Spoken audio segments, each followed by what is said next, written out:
اما بعد فاعوذ باللہ من الشیطان الرجیم بسم اللہ الرحمن الرحیم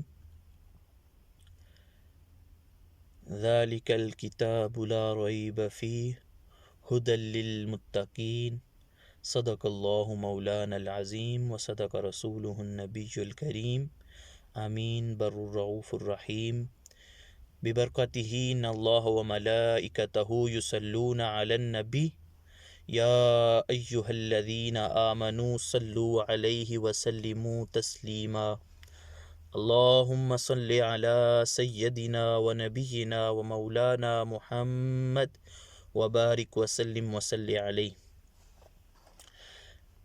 آج کا ہمارا عنوان کلام اللہ، اللہ کا کلام۔ اللہ کا کلام قرآن کریم، جس میں اللہ پاک نے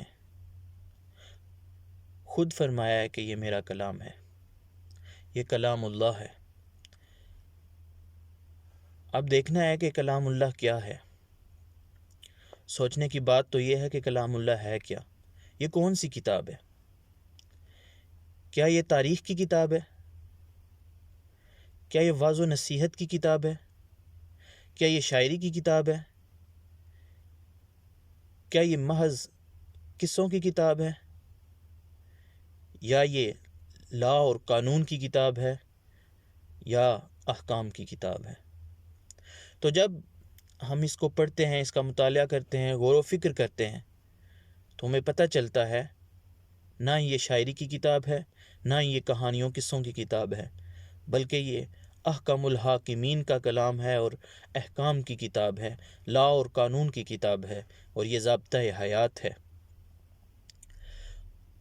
اور یہ وہ واحد کتاب ہے، آپ ساری دنیا کے تمام مصنف، سب مصنف کے کتابیں اٹھائیں، پڑھیں، ان کے پہلے صفحے کے دیباچے پہ لکھا ہوگا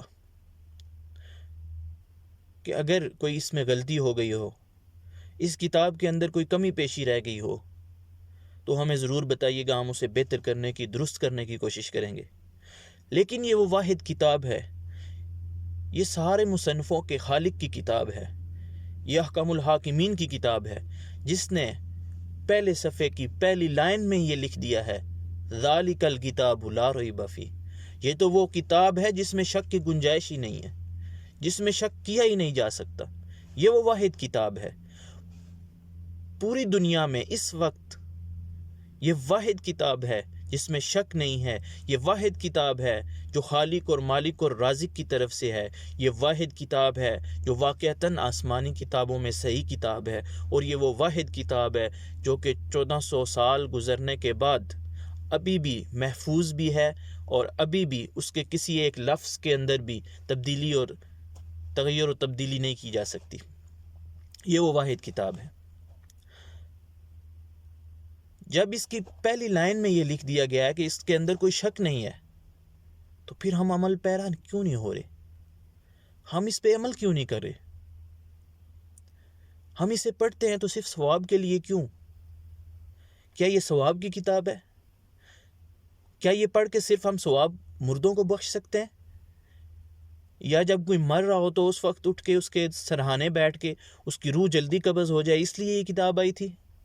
نہیں نہیں نہیں، یہ تو زندگی بخشنے کے لیے آئی تھی، یہ تو مردہ دلوں کو زندہ کرنے کے لیے آئی تھی، یہ مارنے کے لیے نہیں، یہ زندہ کرنے کے لیے آئی تھی۔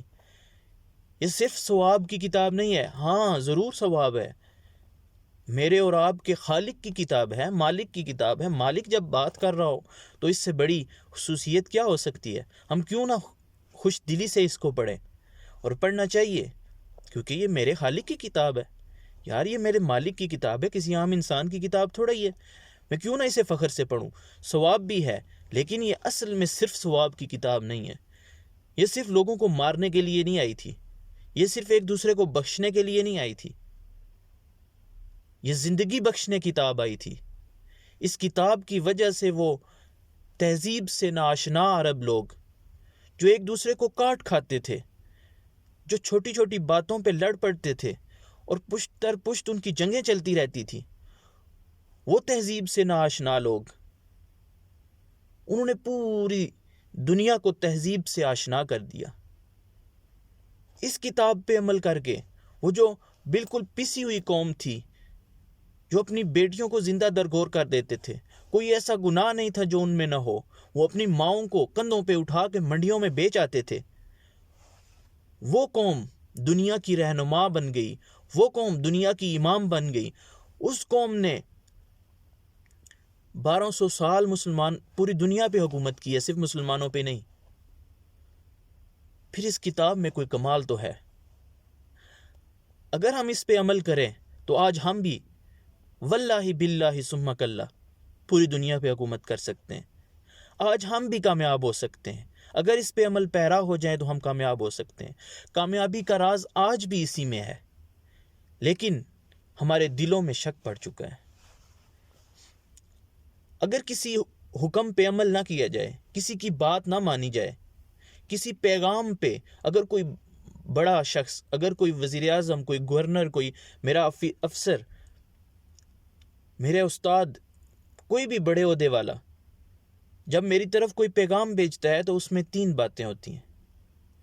یا تو جس نے پیغام بھیجا مجھے اس پہ ہی شک رہتا ہے کہ یار وہ باتیں تو بہت اچھی کرتا ہے، مجھے بھی پتہ ہے بڑا اچھا بڑا کمال کا بندہ ہے، لیکن عمل شمل کوئی نہیں کرتا، ایسے ہی کہتا رہتا ہے۔ پہلی بات۔ دوسری بات، جس نے لایا پیغام، یا مجھے اس پہ شک ہے تو یا پھر مجھے پیغام کے اوپر شک ہے۔ تو پہلی ذات اللہ وحدہ لا شریک کی ذات ہے، وہ خالق اور مالک کی ذات ہے، وہ احکم الحاکمین کی ذات ہے، اور وہ قہار اور وہاب کی ذات ہے، وہ جبار بھی ہے،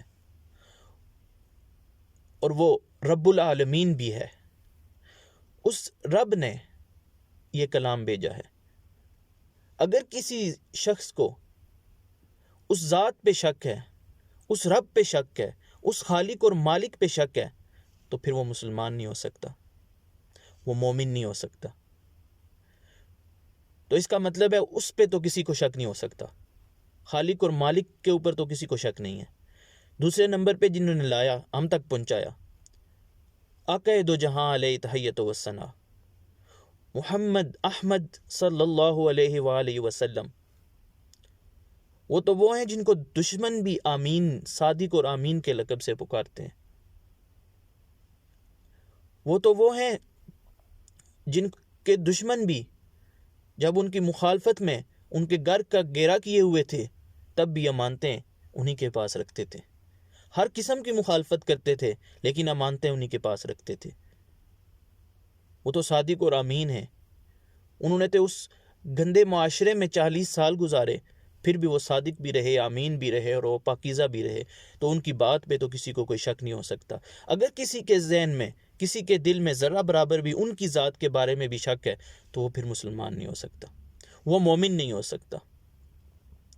تیسرا، پیغام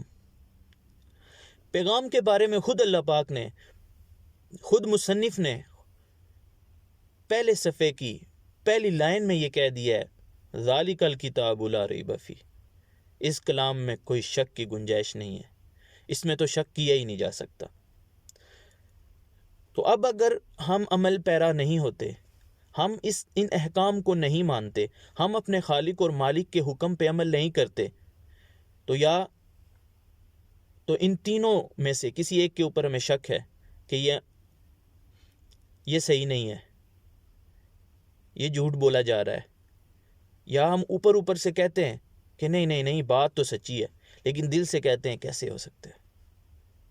یا تو ہم شک میں پڑ گئے، اگر شک میں پڑ گئے تو پھر اپنے ایمان کا جائزہ لینا ہوگا، پھر اپنے ایمان کو ٹٹولنا ہوگا، کیا ہم مسلمان بھی ہیں؟ اگر شک میں نہیں پڑے، واللہ باللہ ثم کلہ، آج بھی پوری صرف امت مسلمہ ہی نہیں، اگر کفار بھی اس کلام کو، اس قرآن کو سمجھ کر اس کے اوپر عمل پیرا ہو جائیں تو وہ دنیا کے امام ہو جائیں گے۔ اگر وہ کلمہ پڑھ لیں، وہ اللہ کی ذات پہ، آقا دو جہاں کی ذات پہ اور اس کلام پہ بغیر شک کیے یقین کامل کے ساتھ عمل پیرا ہو جائیں، یقین کامل کے ساتھ اس کی ہر بات کو اپنے لیے رائے ہدایت سمجھیں، رائے کامیابی سمجھیں، فلاح و بہبود کا ذریعہ سمجھیں، تو انشاءاللہ اللہ کے فضل و کرم سے وہ کامیاب ہو جائیں گے۔ تو مسلمانوں کو چاہیے، اگر دنیا میں حکومت کرنا چاہتے ہو، اگر کامیاب ہونا چاہتے ہو، اگر اس جہاں میں اور اس جہاں میں بھی کامیاب ہونا چاہتے ہو، تو ایک ہی ذریعہ ہے کہ پلٹ آؤ اپنی اصل کی طرف، پلٹ آؤ اپنے خالق اور مالک کی طرف۔ یہ در در کی دریوزہ گری کو چھوڑ دو۔ یہ کاسا لے کے کب تک پھریں گے ہم؟ اور کتنی غلامی کرنی ہے؟ کیا ہمارا جی نہیں بھرا غلامی کر کر کے؟ کس کس کے در کی غلامی کرو گے؟ جس سے میرا رب منع کرتا ہے ہم اس در کی غلامی کرتے ہیں۔ جس کے بارے میں رب کہتا ہے کہ یہ تمہارے نہیں ہیں، یہ تمہارے دوست نہیں ہو سکتے، یہ آپس میں ایک دوسرے کے دوست ہیں، قرآن کہتا ہے، ہم کہتے ہیں نہیں نہیں نہیں، یہ کیسے ہو سکتا ہے؟ وہی تو ہمارے دوست ہیں، وہی تو ہماری فلاح چاہتے ہیں، وہی تو ہمیں کامیاب کریں گے، ہم ان کے پیچھے پیچھے کیوں گھوم رہے ہیں؟ بس ان تینوں وجوہات میں سے ایک وجہ ہے جس کی وجہ سے ہم کہتے ہیں کہ نہیں جی، دین اسلام پہ تو آج عمل نہیں ہو سکتا، اس لا کی کتاب کو ہم آج نہیں مان سکتے۔ اور یہ وہ واحد کتاب ہے، اس کی ایک اور خصوصیت ہے کہ تمام انسانوں، انس و جنس جمع ہو جائیں، ساری مخلوقات جمع ہو جائیں، تو اس کے ایک لفظ کے برابر کوئی لفظ نہیں لا سکتا، اس کے ایک قانون کے برابر کوئی قانون نہیں لا سکتا۔ چیلنج ہے یہ تا صبح قیامت، یہ چیلنج ہے کہ اس کتاب، اس کلام کے بارے میں، کہ اس کلام کے سامنے کوئی کلام نہیں لا سکتا، اس کی ایک آیت کے بدلے کوئی آیت نہیں لا سکتا، اس کے ایک لفظ جیسا کوئی لفظ نہیں لا سکتا، اس کے ایک قانون جیسا کوئی قانون نہیں لا سکتا، اس کے ایک حکم جیسا کوئی حکم نہیں لا سکتا۔ آج دعا کرتے ہیں اللہ تبارک و تعالیٰ سے، اپنے خالق اور مالک سے، اپنے رازق سے، سچے دل سے کہ یا اللہ پاک ہمیں اس کو پڑھنے کی اور اس پہ عمل پیرا ہونے کی توفیق عطا فرما۔ یا اللہ پاک ہمیں ہر در سے اٹھا کے اپنے در پہ سجدہ ریز ہونے کی توفیق عطا فرما۔ اللہ پاک بالخصوص مجھے اور بالعموم ہم سب کو عمل پیرا ہونے کی توفیق عطا فرمائے۔ وآخر دعوانا ان الحمد للہ رب العالمین۔